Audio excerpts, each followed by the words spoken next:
তারা আপনারা দুর্নীতি করিয়া এই হরলতির টাকা বলে তারা নিজের দলীয় ফান্ড নিয়ে ব্যবহার করছে। গতিকে এইবারের নির্বাচন এআইডিএফে একমাত্র দুর্নীতির ইস্যুর উপরে ভাই আমরা রাজ্যের মাঝে আইছি। আমরা লেখক করা আমরা যারা প্রার্থী হয়েছেন এরা একটা পয়সা দিয়ে টিকিট আনা লাগছে না। আর আজকের দিনে তারা নির্বাচনী প্রস্তুতি চালাইবার লাগে তারা এসে পয়সা নাই।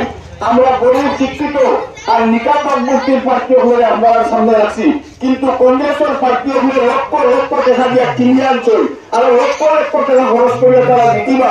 তারা একমাত্র লক্ষ্য হয়েছে যে পঞ্চায়েত এই যে 5 বছরের কার্যকালী তারা একটা ব্যবসা এইটাকে তারা ইনকাম করতো, তারা দলেরও দিত, তারা নেতারও দিত, তারাও চাইতো আরো বহুত তারা করতো। এই স্বপ্ন নিয়ে তারা মায়ের করিয়া আনছে। এই বড় বড় অ্যামাউন্টের পয়সা খরচ করিয়া যে সময় নির্বাচন খেলাইয়া জিতিব তারা গরিব মানুষের উন্নয়নের লাগে চিন্তা না করিয়া নিজের ওপর কিলা আদায় করা যায়, উসর করা যায় এই কামত তারা বসে থাকবো। কিন্তু আমি এই সবার মাধ্যমে এই অঞ্চলের গৃহক সচেতন রাজ্যের আমি জানাইতাম স্যার যে এবার বইয়া রয়েছে না ইনশাল্লাহ। এইবার যাহা ঘোষণা করি নির্বাচন আইসি আর নির্বাচনের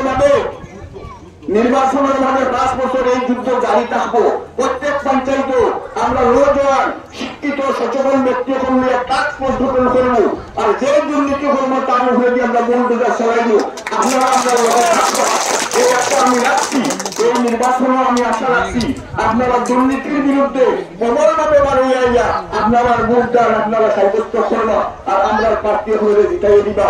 যেহেতু সংক্ষিপ্ত আজকে অফিস উদ্বোধনী মিটিং, এর থেকে বেশি লম্বা বক্তৃতা দিবার লেগে আরেকদিন আপনারা আইনু আর আমি আমার সংক্ষিপ্ত বক্তব্য শেষ করিয়া পরবর্তী বক্তার লাগে আমি অনুরোধ রাখবো যে তাই যাতে দুই এক কথা আপনারা আমাদের রাখতে পারেন।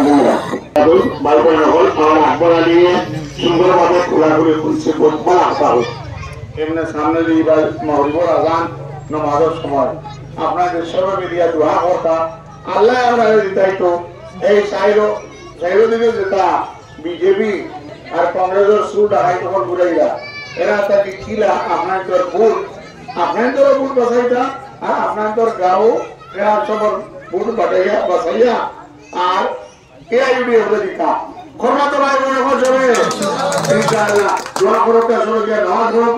আমরা আগে যাই নেক্সট মিটিং দোয়া